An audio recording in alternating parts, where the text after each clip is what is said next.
മുഖ്യമന്ത്രിയെ തീരുമാനിക്കുന്നതിൽ ഘടകകക്ഷികൾക്ക് പങ്കില്ലെന്ന കോൺഗ്രസ് നേതാവ് എം ഹസന്റെ പരാമർശത്തിലും നേതാക്കൾ വിമർശനമുയർത്തി എന്നുള്ളതാണ് വസ്തുത. ഗോകുൽ കെ വേണുഗോപാൽ മലപ്പുറത്ത് നിന്ന് ചേർന്ന് കൂടുതൽ വിവരങ്ങളുമായി. ഗോകുൽ, മുസ്ലിം ലീഗ് നേരത്തെ തന്നെ ആ നിരാശ, ജനങ്ങളുടെ നിരാശയൊക്കെ നേരെ പരസ്യമായി പറഞ്ഞതാണ്. ഇന്നിപ്പോൾ നേതൃയോഗം കൂടി അതിൽ ഈ വിഷയം ചർച്ചയായി. എന്തായാലും പി കെ കുഞ്ഞാലിക്കുട്ടി കുറച്ചുകൂടി ഒരു സോഫ്റ്റ് രീതിയിലാണ് പ്രതികരിച്ചത്, മൃദുവായ ഭാവത്തിലാണ് പ്രതികരിച്ചത്. അവർ തീരുമാനിക്കട്ടെ എന്ന് പറയുന്നു. പക്ഷേ ഇന്നലെയൊക്കെ വന്ന പ്രതികരണങ്ങൾ നമ്മൾ കണ്ടതാണ്. മുൻവരിൽ തങ്ങളൊക്കെ ആ രീതിയിൽ വിമർശനമുയർത്തി രംഗത്ത് വന്നതാണ്. ഇന്ന് അത് മാത്രമല്ല, RSP കുറച്ചുകൂടി കടുത്ത ഭാഷയിൽ ഷിബു ബേബി ജോൺ പറയുന്നു.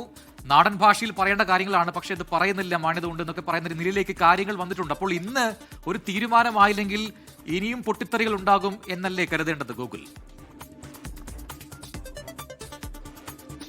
തീർച്ചയായിട്ടും പ്രജന, അങ്ങനെ തന്നെയാണ്. ഇവരുടെ ഈ പ്രതികരണങ്ങളിൽ നിന്ന് മനസ്സിലാവുന്നത് കോൺഗ്രസിനെ കൂടുതൽ പ്രതിസന്ധിയിലാക്കുകയാണ് എന്നാണ്. കോൺഗ്രസിന്റെ സംസ്ഥാന നേതാക്കൾക്കുൾപ്പെടെ പ്രഖ്യാപനം വൈകുന്നതിൽ നിരാശയും അമർഷവും ഉണ്ടെങ്കിലും അവർക്കൊന്നും ചെയ്യാൻ പറ്റാത്തൊരു സാഹചര്യമാണ്. ഈ ഘട്ടത്തിലാണ് ഘടകകക്ഷി നേതാക്കൾ പലതരത്തിലുള്ള പ്രസ്താവനകളുമായി മുന്നോട്ടേക്ക് വരുമ്പോൾ എം ഹസനെ പോലെയുള്ള അല്ലെങ്കിൽ മാത്യു കുഴൽനാടനെ പോലെയുള്ള നേതാക്കൾ ഇത് കോൺഗ്രസിന്റെ മാത്രം കാര്യമാണ്, ഘടകകക്ഷികൾ അതിൽ അഭിപ്രായം പറയേണ്ടതില്ല എന്ന പരാമർശവുമൊക്കെയായി രംഗത്ത് വന്നത്. അതിനെതിരെയാണ് RSP സംസ്ഥാന സെക്രട്ടറി ഷിബു ബേബി ജോൺ ആയാലും NK പ്രേമചന്ദ്രനായാലും പൊട്ടിത്തെറിക്കുന്ന ഭാഷയിൽ ഒരു പ്രതികരണം നടത്തിയിട്ടുള്ളത്. NK പ്രേമചന്ദ്രനും അല്ലെങ്കിൽ മുസ്ലിം ലീഗിന്റെ മറ്റു നേതാക്കളൊക്കെ ജനപക്ഷത്ത് നിന്നുകൊണ്ടാണ് പ്രതികരണം നടത്തിയിട്ടുള്ളതെങ്കിൽ അല്ലെങ്കിൽ വിമർശനം ഉന്നയിച്ചിട്ടുള്ളതെങ്കിൽ ഷിബു ബേബി ജോൺ അല്പം കടന്നുകൂടി പ്രതികരണം നടത്തുന്നത് നമ്മൾ കാണാൻ വേണ്ടി സാധിച്ചു. ഇത്തരത്തിൽ ഈ മുഖ്യമന്ത്രി തീരുമാനം വൈകുന്നതിൽ അതൃപ്തിയൊക്കെ പരസ്യമായി മുസ്ലിം ലീഗ് നേതാക്കൾ പരസ്യപ്പെടുത്തുന്നതിന്റെ അടിസ്ഥാനത്തിലും അതിലൊരു അന്തിമ തീരുമാനത്തിലേക്കും എത്താത്ത ഘട്ടത്തിലാണ് മുസ്ലിം ലീഗിന്റെ ഉന്നതാധികാര സമിതി യോഗം ഇന്ന് പാണക്കാട് ചേർന്നത്. പാണക്കാട് സാദിഖ് അലി ശിഹാബ് തങ്ങളുടെ വസതിയിൽ ചേർന്ന യോഗത്തിൽ ഈ മുഖ്യമന്ത്രി തീരുമാനം വൈകുന്നതിൽ അതൃപ്തി രേഖപ്പെടുത്തി എന്ന് തന്നെയാണ് നമ്മൾ മനസ്സിലാക്കുന്നത്. അതിനുശേഷം പി കെ കുഞ്ഞാലിക്കുട്ടി മാധ്യമങ്ങളെ കണ്ട സമയത്തായാലും അദ്ദേഹം സാധാരണഗതിയിൽ പറയുന്നത് സമാനമായ രീതിയിൽ തന്നെ അത്തരം ഒരു പ്രതികരണം നടത്തിയിട്ടുമുണ്ട്. ഇത് കോൺഗ്രസിന്റെ റെസ്പോൺസിബിൾ മാറ്ററല്ലേ, കോൺഗ്രസിന്റെ ഉത്തരവാദിത്തത്തിൽപ്പെട്ട കാര്യമല്ലേ, ഇനിയും ഈ തീരുമാനം വൈകേണ്ടതില്ലല്ലോ എന്നൊരു മറുപടിയായിരുന്നു പി കെ കുഞ്ഞാലിക്കുട്ടി പറഞ്ഞത്. കഴിഞ്ഞ ദിവസങ്ങളിലൊക്കെ മുനവർ അലി ശിഹാബ് തങ്ങളായാലും മുസ്ലിം ലീഗിന്റെ മലപ്പുറം ജില്ലാ ജനറൽ സെക്രട്ടറി ഹമീദ് മാഷ് ആയാലും ഒക്കെ കടുത്ത ഭാഷയിൽ തന്നെ പുറത്തിറങ്ങാൻ സാധിക്കാത്ത അവസ്ഥയാണ് നേതാക്കൾക്ക്, MLA-മാർക്ക് എന്ന് പറഞ്ഞുകൊണ്ടുള്ള ഒരു പ്രതികരണങ്ങളൊക്കെ നടത്തിയിരുന്നു. ഇതൊക്കെ ഇന്നത്തെ ഈ മുസ്ലിം ലീഗിന്റെ നേതൃയോഗത്തെ സ്വാധീനിച്ചിട്ടുണ്ട് എന്ന് വേണം പറയാൻ.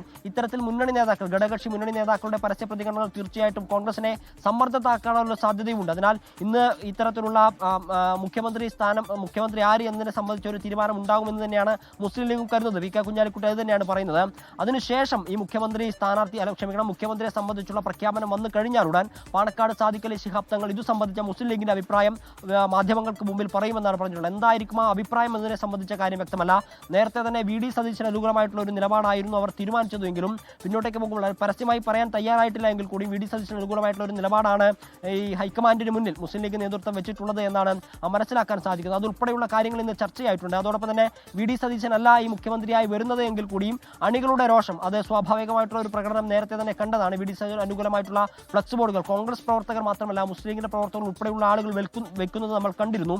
VD സതീശനല്ല വരുന്നത് എങ്കിൽ ഈ മുസ്ലിം ലീഗിന്റെ ഉൾപ്പെടെയുള്ള പ്രവർത്തകർ ഒരു പരസ്യ പ്രതിഷേധത്തിലേക്ക് എത്താനുള്ള സാധ്യതയുണ്ട്. അതുൾപ്പെടെയുള്ള കാര്യങ്ങൾ അങ്ങനെ വന്നു കഴിഞ്ഞാൽ ഏത് രീതിയിലായിരിക്കണം അതിനെ നിലപാടെടുക്കേണ്ടത് എന്നതിനെ സംബന്ധിച്ച കാര്യങ്ങളൊക്കെ ചർച്ചയായിട്ടുണ്ട്. അതോടൊപ്പം തന്നെ മുഖ്യമന്ത്രിയെ തീരുമാനിച്ചു കഴിഞ്ഞാൽ കാലവിളംബം കൂടാതെ തന്നെ മുസ്ലിം ലീഗിന്റെ മന്ത്രിമാരാരൊക്കെയാകണം എന്നതിനെ സംബന്ധിച്ച ഒരു തീരുമാനവും ഇവിടെ ഉണ്ടായിട്ടുണ്ട്. ചില പേരുകളൊക്കെ പാലക്കാട്, കോഴിക്കോട്, മലപ്പുറം, കാസർഗോഡ് ജില്ലകളിൽ നിന്നുള്ള ആളുകൾക്ക് പ്രാതിനിധ്യം ഉണ്ടാവണമെന്ന രീതിയിലുള്ള ചർച്ചയാണ് അവിടെ നടന്നിട്ടുള്ളത്. മുഖ്യമന്ത്രി സ്ഥാനം വൈകിയതുപോലെ ഒരു കാലവിളംബം ഉണ്ടാവാൻ പാടില്ല മുസ്ലിം ലീഗിന്റെ മന്ത്രിമാരുടെ കാര്യത്തിൽ എന്ന ഒരു തീരുമാനം, ഒരു താല്പര്യം മുസ്ലിം ലീഗ് നേതാക്കൾക്കുണ്ട്. അതിന്റെ അടിസ്ഥാനത്തിലുള്ള ചില ചർച്ചകളും ഇന്ന് നടന്നിട്ടുണ്ട്. പ്രജിൻ, യസിത MK മുനീർ അതുമായി ബന്ധപ്പെട്ട് ചില പ്രതികരണങ്ങളൊക്കെ നടത്തുന്നുണ്ട്. ഈ ജില്ലയിൽ നിന്നുള്ള, അതായത് കോഴിക്കോട് ജില്ലയിൽ നിന്നുള്ള മന്ത്രിമാരുടെ കാര്യത്തിൽ ചർച്ചകൾ നടക്കുന്നു. അത് മുഖ്യമന്ത്രി ചർച്ചയിൽ ശോഭ കുറച്ചിട്ടില്ല ഒന്നിൻ്റെയും എന്നുകൂടി പറയുന്നുണ്ട്. അതുപോലെ ആ രീതിയിൽ ലീഗ് അതിനെ കാണുന്നു. കുറച്ചുകൂടി മൃദുവായ ഭാവത്തിലാണ് ഇപ്പോഴത്തെ പ്രതികരണങ്ങൾ എന്നാണ് മനസ്സിലാക്കേണ്ടത്. പക്ഷേ ഇന്നുകൂടി ആ പ്രഖ്യാപനം ഡൽഹിയിൽ നിന്നും വരുന്നില്ല എങ്കിൽ, തീരുമാനം വരുന്നില്ല എങ്കിൽ ഇനി എന്തായിരിക്കും, ഏത് രീതിയിലായിരിക്കും ഘടകകക്ഷികളുടെ നിലപാട് എന്നത് ശ്രദ്ധേയമാണ്.